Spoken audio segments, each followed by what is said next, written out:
Before the world had a true form, there were two gods, Tepeu the Maker and Gukumats the Feathered Spirit. While the world around them was dark, these two glittered with brilliant blue and green feathers. They came together to create the world. Whatever they thought came into being. When they thought earth, land formed in the darkness. They thought mountains and valleys, pine trees and water and sky. All of these things appeared the instant they thought them, and thus the earth was formed. Tepeu and Gukumats decided they needed beings there to look after their vast creation and to praise their names as the creators. So they created deer and birds and panthers and serpents, all the creatures that roam the earth today. Now, praise us, say our names, commanded the creators.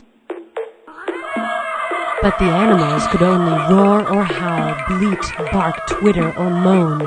They tried as hard as they could to speak, but could not. They chirped and mewed at the top of their lungs until the noise was so deafening that Tepeu and Gukumats ordered them to stop. Disappointed, the makers agreed that they would have to create better beings, ones who would be able to worship them properly. The first race of men was made from wet clay. The creators gave them life, and the first men tried to speak, but they crumbled apart soon after they were made. The Maker and the Feathered Spirit were determined to create a hardier race of men. The second race of men were carved from wood. These were much stronger and were able to walk and talk and multiply. But these men had no minds, and their hearts were empty. They had no memories of their creation, and when they spoke, their words were just as empty and meaningless. They could not praise their gods. Tepeu and Gukumats sent a great flood down to destroy them. They commanded the animals to attack the survivors and tear them to pieces.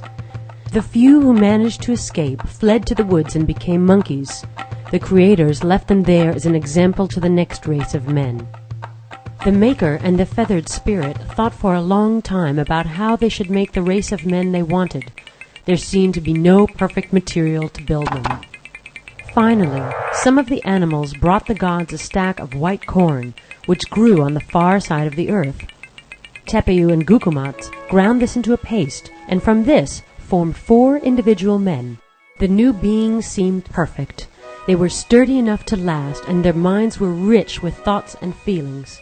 Their first act after their own creation was to immediately worship Tepeu and Gukumats and thank them for their lives. Tepeu and Gukumats were pleased. "What do you see?" they asked the corn men. "We can see forever, through rocks and trees and mountains and to the edges of the earth. We can see your entire creation, with all of its animals and plants. We can see and understand everything." Tepeu and Gukumats looked at each other. Perhaps we made these beings too well. They should not see as well as we do. The makers removed some of the men's vision. After that, they could only see things close to them, and were no longer able to see through or above things that they should not. Thus their great understanding of the world was weakened. But the men still sang the Creator's praises and settled down to live on the new land. Tepeu and Gukumats made 4 women to be their mates. These 8 men and women were the ancestors of all Quiche men and women today. Even today their sight and understanding of the world is not perfect.